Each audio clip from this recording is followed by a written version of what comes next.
नमस्कार, मैं नवीन राजवाल, खबर 24 न्यूज में आपका स्वागत है। बात करते हैं 15 अगस्त 1947 यानी कि आज़ादी के पहले स्वतंत्रता दिवस के बारे में।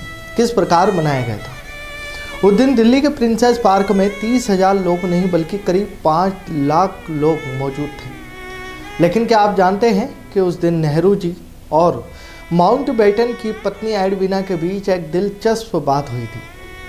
जब आज़ादी के जश्न के बाद नेहरू जी और माउंटबेटन की पत्नी एडविना उनकी बेटी पामेला और सरदार पटेल के साथ लाल किले से लौट रहे थे तो एडविना ने नेहरू से कहा, लाल किले तक पहुंचने के लिए लोगों की भीड़ के बीच से गुजरना होगा और अगर भीड़ में लोगों के सिर और कंधों पर पैर रखते हुए मंच पर आ जाओ तो लोग बुरा नहीं मानेंगे। एडविना ने यह भी बताया कि उन्होंने अपनी ऊंची एडी वाली सैंडल पहन रखी थी जो भीड़ में लोगों को चुप सकती थी। तब नेहरू ने मुस्कुराते हुए कहा, मैं अपनी टोपी और सैंडल को हाथ में ले लेता हूँ और आगे बढ़ता हूँ। इस तरह आज़ादी के इस ऐतिहासिक क्षण को और भी यादगार बनाने के लिए सरदार पटेल की बेटी मणिबेन पटेल भी उनके साथ मौजूद थी। यही वही क्षण था जब करीब 200 साल की गुलामी के बाद भारत आज़ाद हुआ था। इस आज़ाद के बाद लॉर्ड माउंटबेटन ने भारत में गवर्नर जनरल का पद संभाला, लेकिन उनका कार्यकाल केवल 10 महीने का था। 1947 में जब भारत आज़ाद हुआ तो पहले गवर्नर जनरल लॉर्ड माउंटबेटन थे। लेकिन क्या आप जानते हैं कि जब माउंटबेटन को वापस जाना पड़ा तो उनकी जगह भारत के पहले और आखिरी भारतीय गवर्नर जनरल कौन बने और आखिर कौन थे। 30 जून 1948 को लॉर्ड माउंटबेटन के बाद चक्रवर्ती राजगोपालाचारी को भारत का पहला और आखिरी भारतीय गवर्नर जनरल बनाया गया था। उन्होंने 26 जनवरी 1950 तक इस पद को संभाला। 3 जून 1947 को ब्रिटिश सरकार ने भारतीय स्वतंत्रता अधिनियम के तहत भारत के बंटवारे का ऐलान भी किया। इस ऐलान के बाद 15 अगस्त 1947 को भारत और पाकिस्तान के रूप में 2 स्वतंत्र राष्ट्र बनाए गए थे। आज़ादी के बाद भारत में एक नया अध्याय शुरू हुआ। पंडित जवाहरलाल नेहरू ने लाल किले से तिरंगा फहराकर राष्ट्र को संबोधित किया, लेकिन यह आज़ादी हमें आसानी से नहीं मिली थी। हमारे फ्रीडम फाइटर ने इसके लिए अपना सब कुछ न्यौछावर कर दिया था। उन्होंने भारत को सोने की चिड़िया बनाने के लिए अनगिनत संघर्ष की।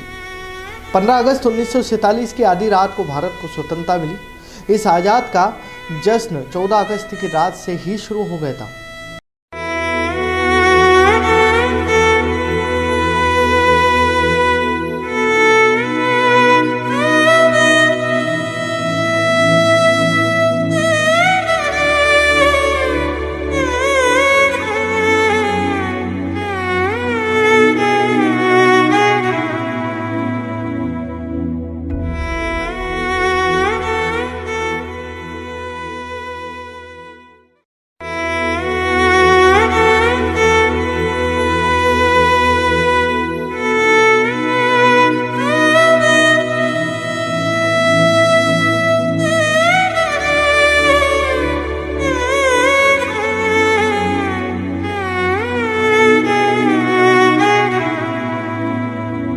क्या आप जानते हैं कि जब भारत आज़ाद हुआ तो उस दौरान कुछ खास नियम बनाए गए थे जिनका पालन ब्रिटिश और भारतीय अधिकारियों को करना पड़ा था।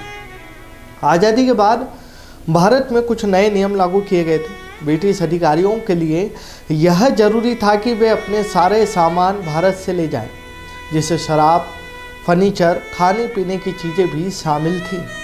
लॉर्ड माउंटबेटन की पत्नी एडविना ने एक बार जवाहरलाल नेहरू से कहा था कि वह अपनी सारी पोर्ट वाइन अपने साथ ले जा रही है। उन्होंने बताया कि यह उनका निजी सामान है। यह फैसला लिया गया था कि ब्रिटिश अधिकारियों को भारत में अपना सामान ले जाने की अनुमति होगी, लेकिन कुछ चीज़ें जैसे कि सरकारी फर्नीचर और दस्तावेज उन्हें वापस करने पड़े थे।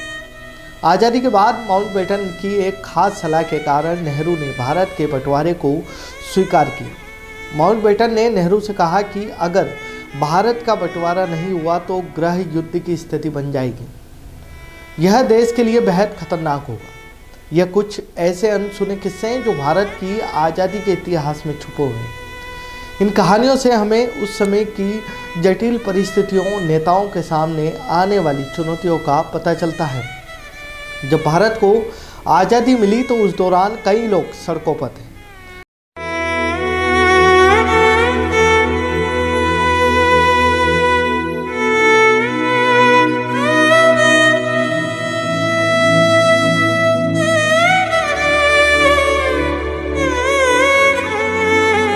उस समय एक महिला अपनी गोद में एक बच्ची को लेकर खड़ी थी और उस बच्ची की उम्र 1 साल के करीब बताई जा रही थी। जब भारत को आज़ादी मिली तो लाल किले पर लाखों लोग जश्न मना रहे थे।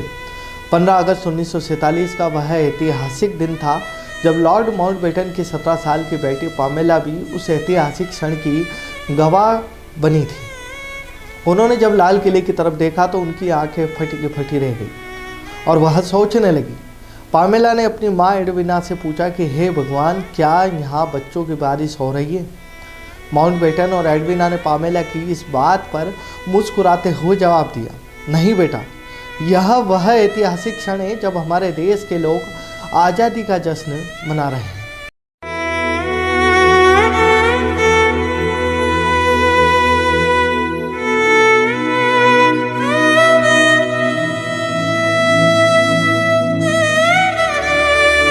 तो ये थी आज़ादी के पहले जश्न की कुछ झलकियाँ। आगे के कार्यक्रम में बने रहिए खबर 24 न्यूज़ के साथ।